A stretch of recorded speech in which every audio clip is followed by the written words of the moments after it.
بسم الله الرحمن الرحيم. وما كان المؤمنون لينفروا كافة فلولا نفر من كل فرقة منهم طائفة ليتفقهوا في الدين ولينذروا قومهم إذا رجعوا إليهم لعلهم يحذرون. كتاب بلوغ المرام من أدلة الأحكام للإمام الحافظ أحمد بن علي بن حجر العسقلاني رحمه الله تعالى. قال رحمه الله: بسم الله الرحمن الرحيم. الحمد لله على نعمه الظاهرة وكفى وسلام على عباده الذين اصطفى أما بعد. وعن عثمان رضي الله عنه أن النبي صلى الله عليه وسلم كان يخلل لحيته في الوضوء. أخرجه الترمذي وصححه ابن خزیمہ. حضرت عثمان بن عفان رضی اللہ تعالی عنہ، ان کی حدیث ہے، یہ روایت کرتے ہیں حضرت عثمان بن عفان رضی اللہ تعالی عنہ، یہ السابقون الاولون میں سے ہیں، یعنی جو لوگ ابتدا ہی میں ایمان لائے تھے انہی میں سے ایک عبد عثمان بن عفان ہیں، اور اموی خاندان سے ان کا تعلق تھا. جو خاندان چل رہا تھا الاموی، قریش میں جو مختلف خاندان تھے اس میں ایک اموی خاندان تھا، اسی اموی خاندان سے عثمان بن عفان تھے. اور پھر اسی قبیل شہادت کے بعد معاویہ رضی اللہ تعالی عنہ جو کھڑے ہو گئے تھے خون بہا کے غرض سے، علی رضی اللہ عنہ جنگ ہوئی، تو اس کے بعد جو حکومت قائم ہوئی ہے اسی کو کہا جاتا اموی حکومت. حضرت امیر معاویہ، اس کے بعد یزید، پھر اس کے بعد اور ہے نا، یہ سارے لوگ جو تھے کیا تھے؟ اموی خاندان کے تھے، اس لیے اس کی اموی خلافت دور کہا جاتا ہے. اس کے بعد عباسیہ کا دور آ گیا. کیوں؟ اموی کی بجائے وہ سیدھے بنو عباس کی طرف چلی گئی تھی. اور یہ جب مسلمان ہوئے ہیں تو ان کا چچا ہی سب سے بڑا ان کا دشمن. ان کو ایک کھجور کے درخت میں ان کو باندھ دیتے، پھر اوپر سے چٹائی لپیٹ کر کے چاروں باندھ دیتے اوپر، اور پھر نیچے سے دھواں دیتے تاکہ دھواں اس طرح سے. بہرحال کافی جو تکلیفیں اٹھائی ایمان کے خاطر، ان میں عثمان بن عفان بھی تھے.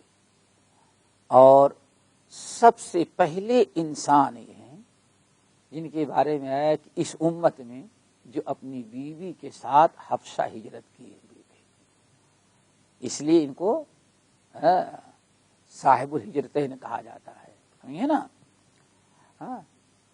حبشہ کی طرف ہجرت کر کے گئے تھے اپنی بیوی کے ساتھ. ان سے پہلے حبشہ کی طرف اس امت کا کوئی انسان اپنی بیوی کو لے کر کے ہجرت نہیں کیا تھا. اللہ رب العالمین نے ان کو جو فضیلت دی، ان کو صاحب ذی النورین، عثمان ذی النورین کہا جاتا ہے. یہ ذی النورین ہمارے ہاں کی اصطلاح ہے. ہمارے ہاں بیٹی کو کیا کہتے ہیں؟ نور چشمی.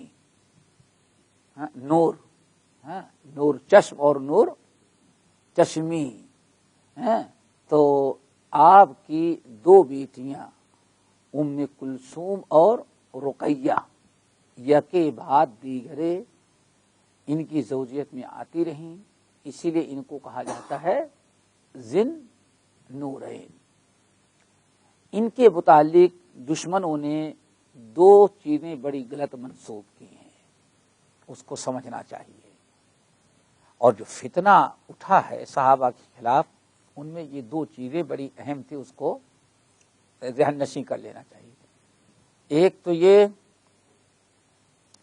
کہ یہ جنگ بدر میں شریک نہیں ہوئے،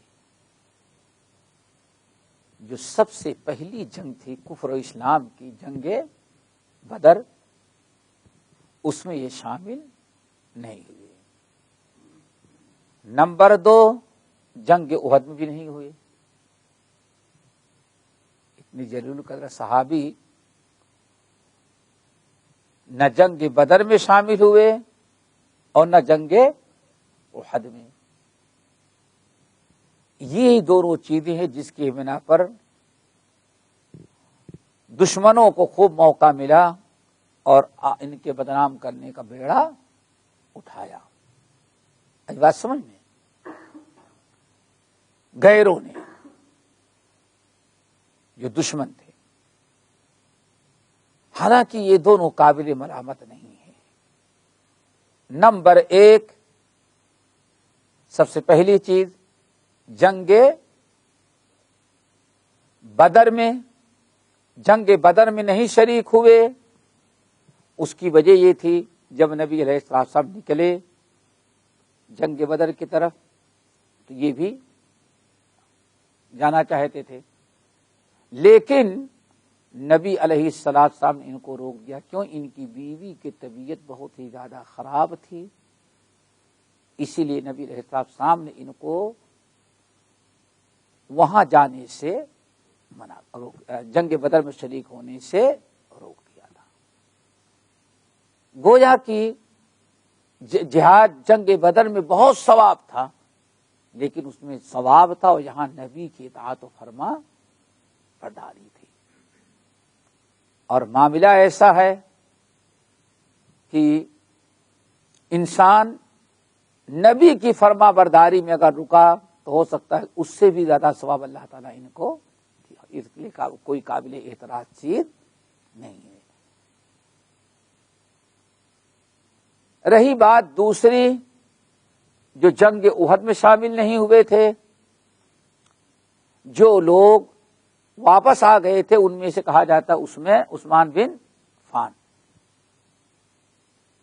جب اللہ نے معاف کر دیا، عفا اللہ عنک لما اذنت لهم، اللہ نے معاف کر دیا ہے، تو اب کوئی اس پر اگر عثمان بن عفان پر اعتراض کرے تو گویا کہ وہ اللہ پر اعتراض کر رہا ہے۔ اسی لیے بعض صحابہ کرام کے سامنے جب شرپسندوں نے عثمان بن عفان کے متعلق ایسی بات کہی، کہا کہ تم کتنے بڑے ظالم ہو، جس چیز سے اللہ نے، جس چیز کو اللہ نے معاف کیا، اللہ کے ہاں جرم نہیں ہے، تم اس کو جرم قرار دیتے ہو۔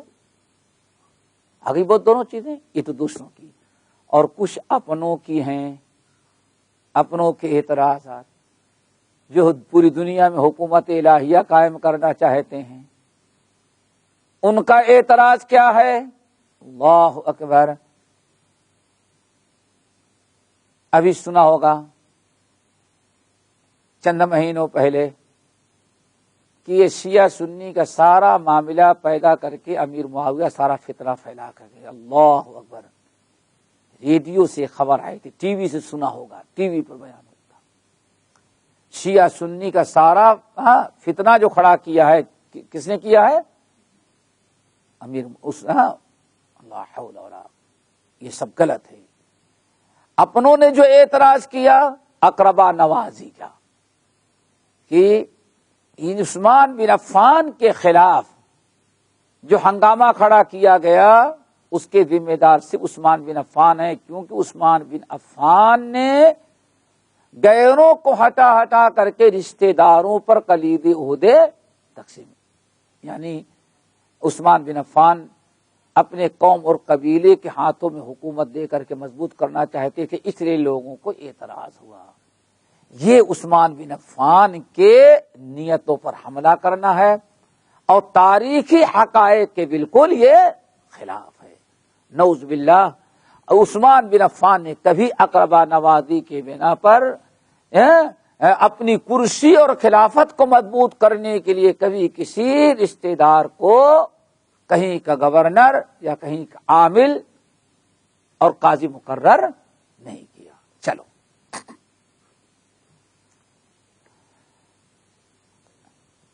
سن 35 میں ان کو شہید کیا گیا تھا، سن 35 ہجری میں، 35 ہجری میں، سن 35 ہجری میں. چلو یہ کہتے ہیں کہ ان النبی صلی اللہ علیہ وسلم کان یخلل لحیتہ، نبی علیہ السلام اپنے داڑھی کا خلال کرتے تھے فی الوضو، وضو میں. جب نبی علیہ السلام وضو کرتے تو وضو میں داڑھی کا خلال کرتے تھے. اس حدیث کو امام ترمذی نے روایت کیا ہے اور امام ابن خزیمہ نے بھی روایت کیا اور صحیح بھی کہا ہے. اس طرح سے بہت ساری حدیثیں داڑھی میں خلال کے بارے میں آئی ہوئی ہیں. ایک کا متن کافی ہے، اور جن لوگوں نے نبی علیہ السلام کہ داڑھی کے متعلق خلال کی روایت نقل کی جن صحابہ کرام نے، ان میں کئی صحابی ہیں، حضرت انس ہیں، حضرت عائشہ ہیں، حضرت علی ہیں، عمار ہیں، ام سلمہ ہیں، ابو ایوب ہیں، ابو امامہ ہیں، ابن عمر ہیں، جابر ہیں، ابن عباس، ابی الدرداء. یہ بہت سارے صحابہ کرام ہیں جنہوں نے نبی علیہ السلام کے داڑھی میں خلال کرنے کا یا داڑھی میں خلال کرنے والی روایتیں قولی اور عملی نقل کی ہیں. لیکن ان میں سے بہت ساری روایتیں ہیں جن پر کلام ہے، ان کے صحیح ہونے میں لوگوں کو کلام ہے. لیکن اتنی زیادہ روایتیں آئی ہوئی ہیں کہ بہرحال ان میں اس کا انکار نہیں کیا جا سکتا. اور حضرت عثمان بن عفان رضی اللہ تعالیٰ عنہ والی جو حدیث ہے، بہرحال اس کو محدثین کی ایک بڑی جماعت نے کیا کہا ہے؟ صحیح کہا ہے. اس لیے داڑھی کے خلال میں کوئی اختلاف نہیں، تقریباً جمہور امت کا اتفاق ہے داڑھی میں خلال ہونا چاہیے. اختلاف ہے داڑھی کے خلال کے وجوب اور فرضیت کے اندر، آیا واجب ہے یا واجب نہیں ہے. تو اس میں اہل علم کے دو رائے ہیں. ایک کہتے نہیں وجوب کا چونکہ چہرے میں داڑھی ہے، اور اہل علم کی ایک دوسری جماعت ہے جو کہتے ہیں چونکہ کوئی ٹھوس روایتیں بہت زیادہ اتنی مضبوط نہیں آئے کہ جس سے وجوب کو ثابت کیا جائے، اس لیے واجب نہیں بلکہ کیا ہے؟ سنت ہے. بہرحال اتنا سب کا اتفاق ہے کہ نبی علیہ السلام داڑھی کا خلال کرتے رہے. اب داڑھی کے خلال کے بارے میں ایک چیز سمجھنا بہت ہی ضروری ہے. خلال، آج کچھ لوگ داڑھی کو دھلتے ہیں، بالکل رگڑ رگڑ کر کے، بلکہ اگر داڑھی بڑی ہے اور دائیں بائیں اور لوگ وضو کر رہے ہیں تو کوئی انسان صحیح سالم بیٹھا دیکھے ہوں گے. داڑھی کا دھلنا میرے بھائی الگ سے رگڑ رگڑ کر کے دھلنے کا، بہرحال اس کا تو کوئی ثبوت نہیں ملتا. کیوں؟ ان کے یہاں داڑھی کے خلال کا مطلب ہے کہ جڑوں تک پانی پوری داڑھی کو گیلی کرنا اور پھر گیلی کرنے کے بعد جڑوں تک پہنچانا. اور گھنی داڑھی ہے تو جب تک رگڑ رگڑ کر کے نہیں پہنچایا جائے گا جڑوں تک پانی پہنچنا بہت ہی مشکل ہوتا ہے. سمجھ گئے نا؟ لیکن ایک تو یہ ہے ایک دستور، لیکن اس کا ثبوت ملنا بہت ہی مشکل ہے. جڑوں تک پانی پہنچانا فرائض اور واجبات یا ضروریات میں شمار کرنا یہ بہت ہی مشکل ہے. کیوں؟ نبی دیکھا جائے جو حدیثوں کے اندر آئے کہ نبی علیہ السلام اپنی داڑھی کا خلال کیسے کرتے رہے. آپ چہرہ دھلیں گے تو پانی اللہ نے داڑھی ایسی جگہ رکھی ہے کہ چہرہ دھلیں گے تو داڑھی پر پانی آنا ہی آنا، داڑھی گیلی ہو ہی جاتی ہے. سمجھ گئے نا؟ ہونی ہے داڑھی گیلی ہو جاتی ہے. نبی علیہ السلام نے کیسے کیا؟ چہرے کے ساتھ جو داڑھی گیلی ہو گئی اس پر آپ نے اکتفا کیا، پھر خلال کیا. خلال کیسے کیا؟ حدیثوں کے اندر ایک چلو پانی لیا اور پھر بس ہو گئی نا. یہ آپ نے خلال کیا، اس سے زیادہ نہیں کیا، وہ بھی ایک مرتبہ. اب یہاں ایک چیز سمجھنے کی ہے کہ نبی علیہ السلام کی داڑھی مبارک جو تھی کافی قص اللحیہ تھے، بہت گھنی داڑھی تھی۔ اس لیے آپ کے شمائل میں صحابہ کرام کہتے ہیں جب آپ بیٹھتے تو آپ کا سینہ مبارک جو ہے پوری داڑھی سے بھر جاتا تھا، اتنی گھنی داڑھی تھی۔ اب اتنی گھنی داڑھی ہو تو بہرحال ایک چلو پانی کو ایسے لے کر جانا، اچھا اب چلو پانی یہیں تک گیا ہوگا، نہ یہاں گیا نہ یہاں گیا، تو گویا کہ خلال کرنا ہے، ہمیں خلال کرنا ہے، لیکن اب ٹٹول کر کے پانی کہاں پہنچا ہے کہاں پہنچا نہیں، یہ تکلف بہرحال نبی علیہ السلام سے ثابت نہیں ہے۔ کیوں؟ ایک چلو پانی میں مکمل جڑوں تک پہنچا دینا یہ کوئی آسان کام نہیں، بالکل ناممکنات میں سے۔ تو آپ نہایت آسان ہے، آپ چہرے کے ساتھ آپ دھلتے ہیں تو داڑھی بھی دھل جاتی ہے، سمجھ گئے نا؟ اور خلال کرنا ہے، ایک چلو پانی لے کر کے آپ خلال کر لیں، ایک ہی مرتبہ کرنا ہے، نہ 2 مرتبہ کرنا، 3 مرتبہ کرنا، نہ یہ کوشش کر کے پانی پہنچانا ہمارے لیے ضروری ہے۔ یہ تکلفات ہیں، ان کی کوئی شرعی حیثیت نہیں ہے۔ چلیں اگلی حدیث نمبر 37، وان عبداللہ ابن زید رضی اللہ عنہ ان رسول اللہ صلی اللہ علیہ وسلم اوتی بثلثی مد فجعل یدلق ذراعیہ، اخرجہ احمد وصححہ ابن خزیمہ۔ عبداللہ ابن زید رضی اللہ تعالی عنہ یہ کہتے ہیں کہ نبی علیہ السلام کے پاس بثلثی مد،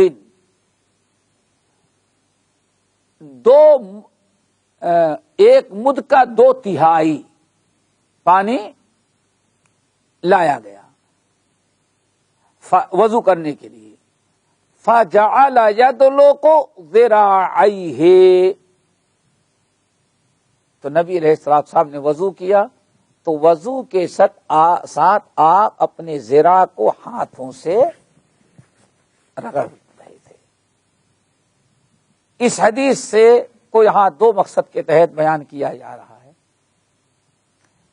ایک تو یہ ہے کہ جو اللہ رب العالمین نے بیان فرمایا فاغسلوا وجوہکم وایدیکم الی المرافق، اپنے دونوں ہاتھوں کو کوہنی سمیت دھلو۔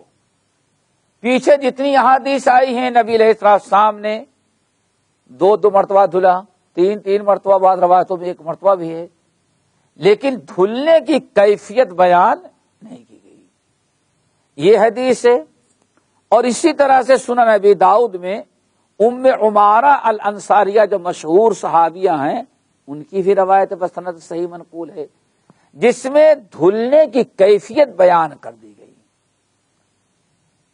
کہ نبی علیہ السلام جب ہاتھوں کو دھلتے تو اس کو رگڑتے تھے اپنے دوسرے ہاتھ سے مل کر کے، خاص طور سے یہ سارے علاقے جو تھے یعنی جگہیں جو ہیں خوب اچھی طرح سے نبی علیہ السلام رگڑ لیتے تھے۔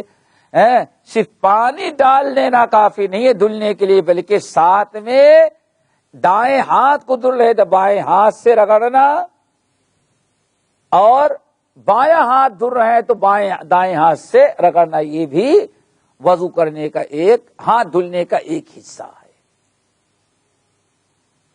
اور اس سے 2 بڑے فائدے ہوتے ہیں۔ نمبر 1، آج بہت ضروری ہے، آج لوگوں کو بہت زیادہ دیکھا جائے نل کھول کر کے، وہ بھی خاص ہوتا مسجد والا ہوتا،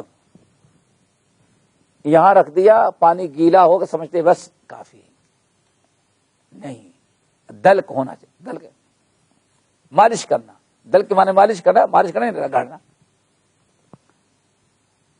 تو اس سے 2 فائدے ہوں گے۔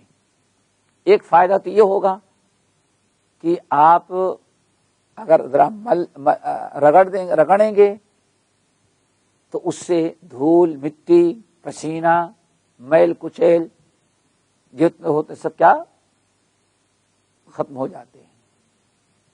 سمجھ گئے نا.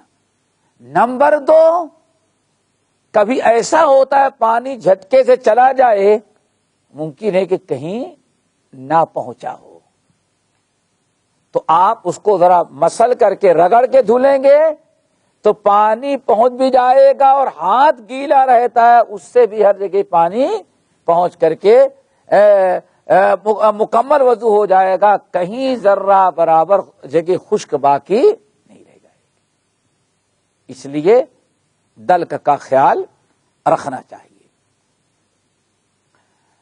دوسرا مسئلہ یہ ہے اس حدیث میں کہ پانی استعمال جو آپ نے کیا کتنا تھا؟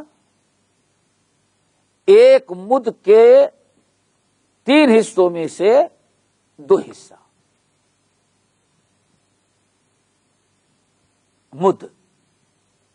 مد کہا جاتا ہے متوسط درجے کا جو ہاتھ ہو، نہیں تو بہت لمبا نہیں اور بہت ہی چھوٹا نہیں، متوسط درجے کا جو ہوتا ہے. جب کوئی چیز آپ ایسے بڑھا رہے اور یہ پورا فل ہو جائے تو اس کو 1 مد کہا جاتا ہے. اور عربوں میں مد، سع، وسق یہ سب پیمانے ہوتے تھے. ہمارے ہاں اب تو ختم، تو میرے خیال پوری دنیا میں ایک ہی ہو گیا ہے، کے جی، کے اور کلو گرام اسی کو کہتے نا، کہ وہی لکھتے نا بس. اچھا اردو بھی وہی لکھنے لگے، عربی میں وہی لکھتے ہیں. سمجھ گئے نا. تو کلو گرام بس. تو پوری دنیا میں پہلے چلو کہیں کلو گرام رہا ہوگا، کہیں تولا اور چھٹاک آتا تھا، تولا آتا تھا، ماشا برابر، تولا، چھٹاک، پوا، پھر شیر، پھر اس کے بعد کیا شیر سنے تھے نہیں سنے تھے؟ من کے بعد من آخری تھا میرا، وہ آخری تھا، وہ بھی ماشاء اللہ من جو ہوتا تھا وہ تقریباً 40 شیر کا، 40 شیر کا. اللہ اکبر. اور اب تو پوری دنیا کے اندر ایک ہی پیمانہ ہو گیا. تو عربوں میں مد چلتا تھا، مد، سا، وسق، رتل. سمجھ گئے نا. تو نبی علیہ السلام نے جو آپ کے پاس پانی لایا گیا وہ کتنا تھا؟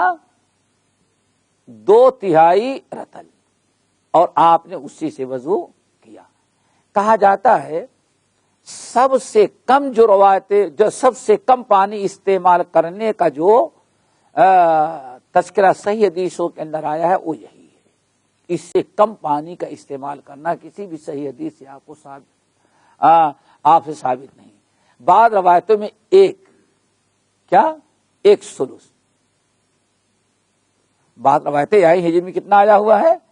1 ثلث، لیکن وہ صحیح نہیں ہے، لا اصل ہے وہ حدیث. کیوں؟ 1 مد کو 3 حصوں میں تقسیم کریں تو صرف 1/3 مد میں آپ نے وضو کیا. یہ روایت قطعاً ثابت نہیں، اس کا کوئی ثبوت نہیں.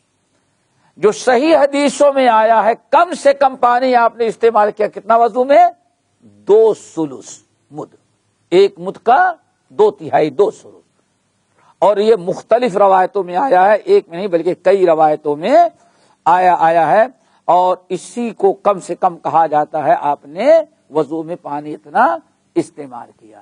اس سے وضو میں پانی کی کفایت کا ثبوت ملتا ہے کہ آپ نے بہت ہی تھوڑا پانی، جتنا کم سے کم پانی استعمال کر سکتے تھے اتنا آپ نے کیا. چلو دونوں مسئلے ہو گئے. اگلی حدیث، وعنہ صلی اللہ علیہ وسلم انہ رأى النبی صلی اللہ علیہ وسلم یأخذ لأذنیہ ماء خلاف الماء الذي اخذ لرأسه، اخرجہ البیہقی، وهو عند مسلم من هذا الوجه بلفظ ومسح برأسه بماء غیر فضل یدیہ وهو المحفوظ. چلو یہاں انہیں عبداللہ ابن زید رضی اللہ تعالیٰ عنہ کی حدیث کہتے ہیں کہ رسول اللہ صلی اللہ علیہ وسلم نے کہتے ہیں میں نے نبی علیہ السلام کو دیکھا یأخذ لأذنیہ، ہم نے آپ کو دیکھا کہ آپ پانی لے رہے تھے. یأخذ لأذنیہ مان، آپ اپنے کانوں کے مسح کے لیے پانی لے رہے تھے. خلاف الماء الذی اخذ لرأسہ، اس پانی کے علاوہ جو آپ نے سر کے مسح کرنے کے لیے لیا تھا. یعنی آپ نے وضو کیا تو سر کا مسح، آپ پانی لے کے سر کا مسح کر لیا آپ نے. پھر سر کا مسح کر لینے کے بعد آپ جب کان کا مسح کرنے لگے تو آپ نے الگ سے پانی لے کر کے کان کا مسح کیا.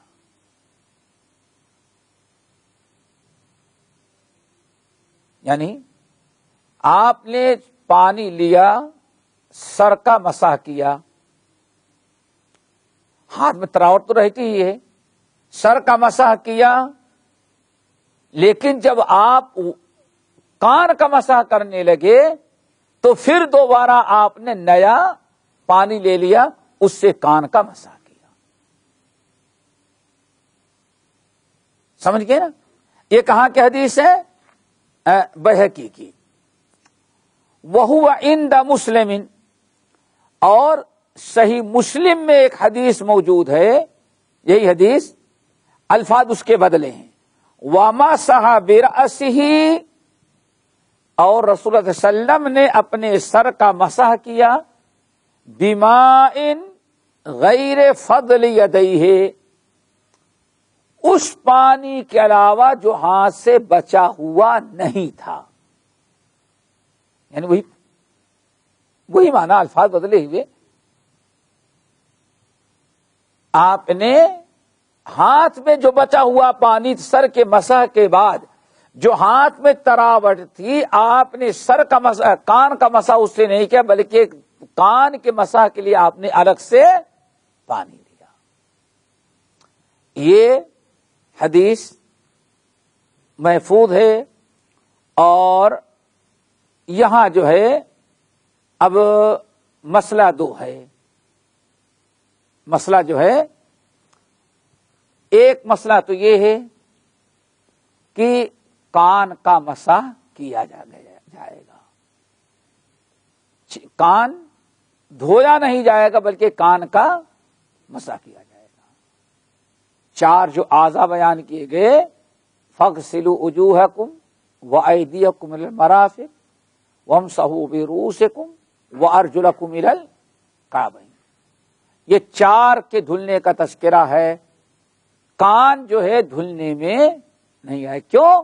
نبی علیہ السلام نے کان کا مسح کیا. اور دوسرا مسئلہ جو ہے کہ کان کا جب مسح کرنے لگیں گے تو اس حدیث سے پتا چلا کہ کان کے لیے الگ سے پانی لینا ہے.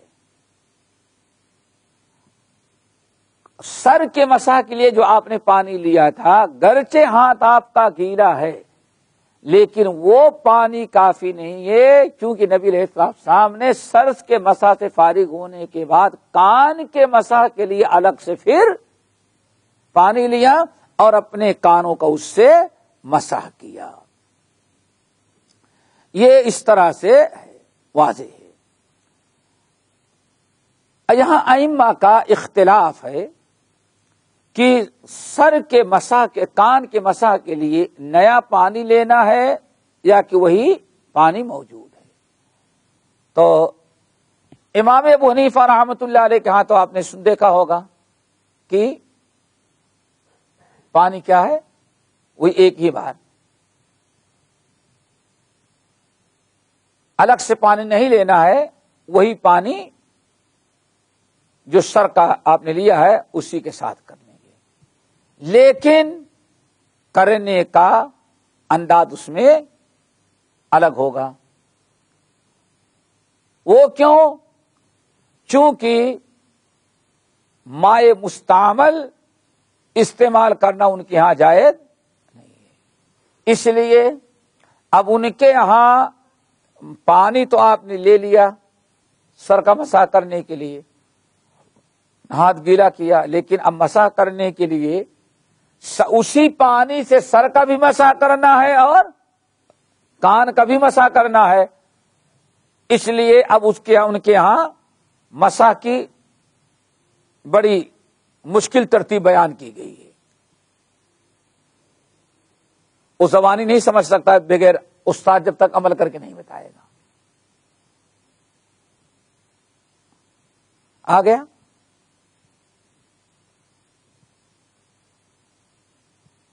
ابھی باقی کیا رہ گیا؟ سائڈ۔ اور ہاتھوں میں کیا باقی ہے؟ وہ کہاں؟ ابھی تو یہ بھی ہتھیلیاں باقی ہیں نا، ہم تو اوپر شرافت کے ساتھ اوپر لے گئے نا، ابھی تو ہتھیلی باقی ہے۔ اچھا، اب لے گئے، واپس آنا ہے تو جانے میں ان دونوں ہاتھوں کی 3 انگلیوں کا استعمال ہوا، کف جو ہے وہ ہتھیلی باقی تھی، واپسی میں سائڈ سے اس کا استعمال کر لیا۔ اب سر کا تو ہو گیا، کان کے لیے ابھی ہم نے باقی رکھا ہے کیا؟ شہادت کی انگلی، انگوٹھا بھی باقی ہے نا، اب اس کو پھر گردن کا بھی مسح کرنا ہے۔ اب تو یہ سب استعمال ہو گیا، یہ باقی ہے، تو اس لیے اس سے اس کو الٹا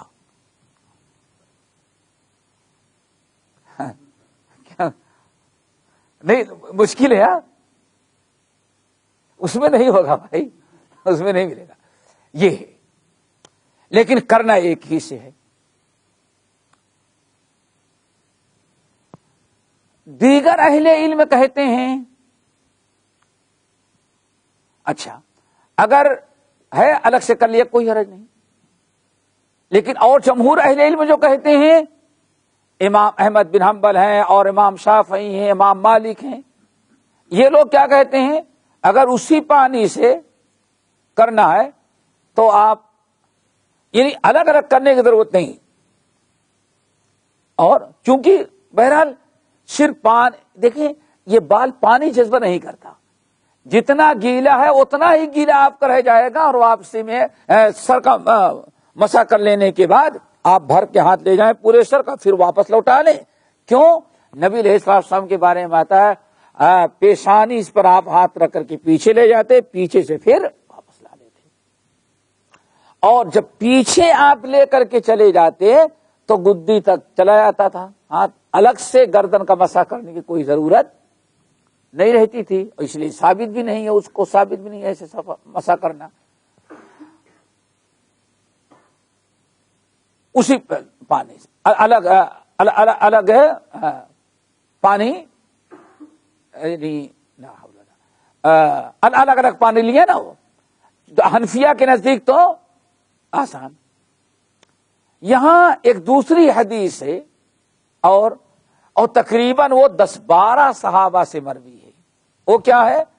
الاذنانی من الراس، الاذنانی من الراس، وہ تقریباً صحابہ کرام کی ایک بڑی جماعت ہے، 10-12 صحابی سے مروی ہے، الاذنانی من الراس، اے لوگوں دونوں کان جو ہیں کس سے ہیں؟ سر سے۔ اب ان کا یہاں 2 معنی ہوتا ہے، ایک معنی تو یہ ہے کہ آیا کان کا مسح جو ہے فرائض میں سے ہے یا کہ سنت میں سے ہے؟ کچھ حضرات نے کہا نہیں، 4 فرض ہیں وضو کے، 4 فرض، ہاتھ دھلنا،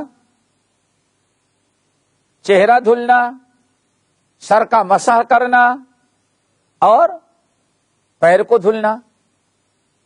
کان کا مسح ان کے ہاں فرائض میں سے نہیں ہے، لیکن احمد بن حنبل وغیرہ جو ایسے ہیں یہ حضرات کیا کہتے ہیں؟ نہیں، کان کا مسح بھی کیا ہے؟ فرض ہے۔ کیوں؟ نبی علیہ السلام نے ارشاد فرمایا الاذنان من الراس، اے لوگوں دونوں کان جو ہیں وہ کس کا حصہ ہے؟ سر کا حصہ ہے۔ گویا کہ رب العالمین نے جو بیان فرمایا وَامْسَحُوا بِرُؤُوسِكُمْ، اپنے سروں کا مسح کرو، اور آپ نے ارشاد فرمایا، نبی علیہ السلام نے فرمایا الاذنان من الراس، کان یہ دونوں سر کے حصے ہیں۔ تو جب سر کے ساتھ یہ جڑے ہوئے ہیں، سر کے حصے ہیں، تو جس طرح سے سر کا مسح ضروری ہے ویسے دونوں کانوں کا مسح بھی ضروری ہے، فرائض میں سے ہوگا۔ سر کا مسح مکمل ہی نہیں ہوگا جب تک کہ کانوں کا مسح ان کے ساتھ نہ کیا جائے۔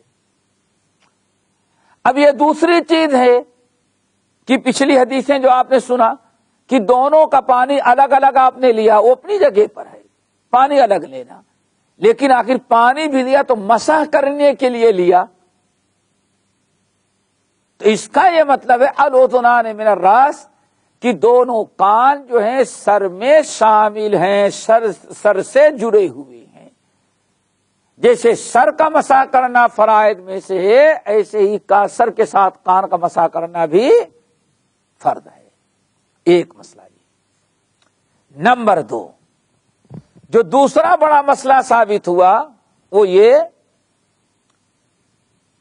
کہ جب کان سر سے جڑے ہوئے ہیں تو اگر الگ سے پانی نہ بھی لیا گیا، اللہ کے رسول کے بیان فرمانے کیا مقصد ہے؟ الاذنان من الراس، یہ کان بھی کس کے حصے ہیں؟ سر کے حصے ہیں۔ تو جیسے سر کا کے لیے آپ نے مسح کر لیا، اسی پانی سے سر ہی کے ساتھ اگر کانوں کا بھی مسح کر لیں گے تو شرعاً کوئی متعلقہ کوئی حرج نہیں ہوگا۔ آئی بات سمجھ میں؟ کیوں؟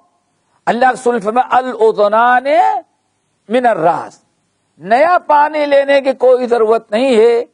اسی لیے احمد بن حنبل رحمۃ اللہ علیہ نے کہا کہ سر کا مسح جب کیا جائے گا اسی کے ساتھ اسی پانی سے کان کبھی کر لیا جائے، الگ سے پانی لینے کی کوئی ضرورت نہیں ہے۔ آئی بات سمجھیں؟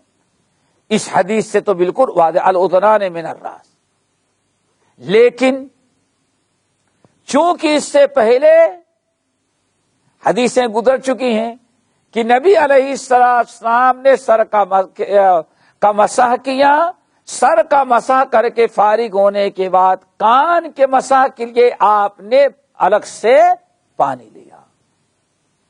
تو اب جب دو چیزیں نبی علیہ السلام کا کوئی عمل ایک سے زیادہ 2 طریقے 3 طریقے سے ثابت ہو اور احادیث سب صحیح ہوگی تو کہا جائے گا کہ ہاں اس دونوں عمل کیا ہیں؟ یہ جائز ہیں۔ یہی فرق ہے، سمجھ گئے نا؟ اب کچھ لوگوں نے ان حدیث پر عمل کیا جس کے اندر آئے کہ نبی علیہ السلام نے کان کا مسح کیا تو نیا پانی لے کر، انہوں نے کہا یہ نہیں مانیں گے، اور جن لوگوں نے کہا نہیں اللہ رسول نے فرما دیا الاذنان من الراس، اب یہ اس کو نہیں مانیں گے۔ نہیں سمجھے؟ اب تو ہاں بتا رہا ہوں نا، تو اب وہی ٹکراؤ کی وجہ سے ایک نے اس کو لے لیا اور دوسرے نے اس کو لیا، اب دونوں کے آپس میں ٹھنی رہے گی۔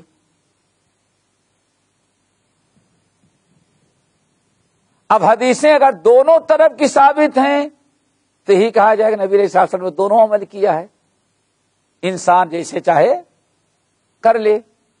لکسل نے ٹکراؤ اس وقت جب ایک ہی وقت میں لکسل دونوں کی ہوتے، کبھی ایسا کیا کبھی ویسا کیا. اب یہاں ایک بڑی عبرت و نصیحت کی چیز، اب ایک انسان اگر ایک قول کو لے لے گا تو سارا زور یہ لگائے گا کہ ہاں دوسری روایت کو رد کرے، سمجھ گئے نا، اور دوسرا بھی یہی کرے گا. یہی سے جھگڑے لڑائی اختلاف میرے نزدیک تمہارے نزدیک سے مسئلہ آگے بڑھتا گیا. لیکن احمد بن حنبل رحمت اللہ علیہ جیسے